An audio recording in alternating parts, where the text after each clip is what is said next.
Assalamualaikum warahmatullahi wabarakatuh. Perkenalkan, saya Nana Maratul Husna dari kelas Tadris Matematika 3C. Pada kesempatan kali ini saya akan menjelaskan seputar filsafat pendidikan matematika, yaitu konsep dan sistem bilangan, konsep aljabar, dan konsep geometri. Pembahasan yang pertama adalah konsep dan sistem bilangan. 1.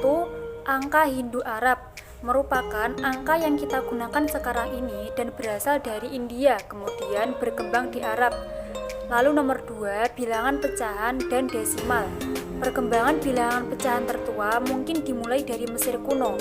Brahmagupta dalam Brahmasputasiddhanta menjelaskan tentang penulisan dan penghitungan bilangan pecahan.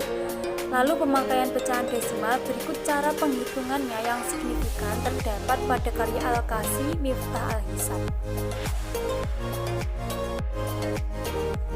3. Bilangan negatif. Diduga bangsa Mesir kuno telah mengenal bilangan negatif. Lalu penerimaan bilangan negatif lebih maju, yaitu di India. Brahmagupta telah mempergunakan bilangan negatif hampir serupa dengan konsep modern. Lalu yang keempat, bilangan irasional. Perguruan Pythagoras menganggap semua bilangan adalah rasional. Lalu perguruan ini menemukan bilangan akar tetapi merahasiakannya. Selanjutnya, matematikawan India kuno memperlakukan akar bilangan bukan kuadrat sebagai bilangan juga. Lalu penanganan bilangan irasional secara tepat baru dimulai pada abad 19. 5. Logaritma.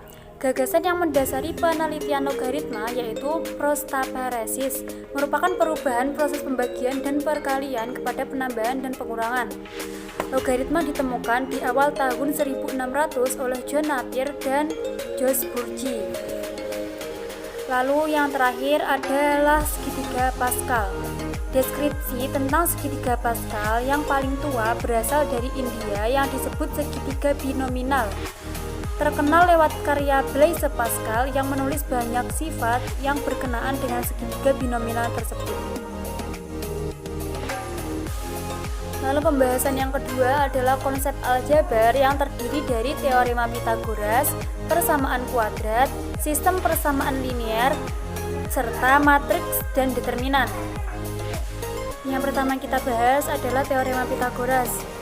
Teorema ini diberi nama Pythagoras karena ia yang pertama memberi sebuah bukti secara geometris, tetapi hubungan antara sisi-sisi segitiga siku-siku tersebut telah lama dikenal jauh sebelum Pythagoras dan perguruannya.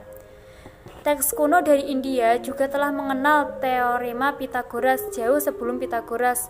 Lalu di dalam naskah kuno Baudayana Sulbusutra pada tahun 800 sampai 600 sebelum Masehi terdapat bahasan teorema Pythagoras dan juga triple Pythagoras. Yang kedua yaitu persamaan kuadrat.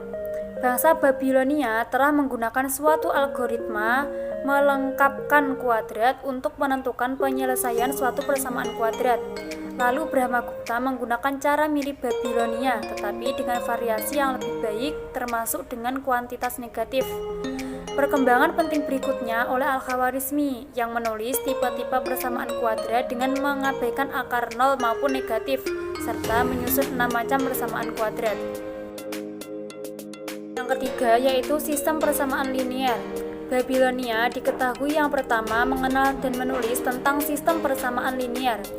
Bangsa Cina sekitar tahun 200 sebelum Masehi hingga 100 sebelum Masehi telah lebih jauh melangkah dalam menanggapi sistem persamaan, yakni menyuguhkan berbagai soal sistem persamaan linear, termasuk metode untuk menyelesaikannya, yang dasarnya merupakan metode matriks yang kini disebut metode eliminasi Gauss. Konsep aljabar yang terakhir yaitu matriks dan determinan. Perkembangan konsep determinan muncul lebih dulu dari konsep matriks. Ide determinan muncul pertama kali di Jepang dan di Eropa pada waktu hampir bersamaan. Dipublikasikan lebih dulu di Jepang pada tahun 1850, istilah matriks muncul dalam tulisan Sylvester. Tahun 1853, Cayley yang dikenal di sekolah lewat tabel Cayley menulis tentang inverse matrix. Dan pada tahun 1858 ia menerbitkan Memoir of the Theory of Matrix yang merupakan karya pertama yang membahas matriks secara abstrak. Pembahasan yang terakhir yaitu konsep geometri. Konsep geometri telah ditemukan di berbagai peradaban kuno, yaitu Babilonia, peradaban Mesir kuno, peradaban India kuno, serta peradaban Cina kuno.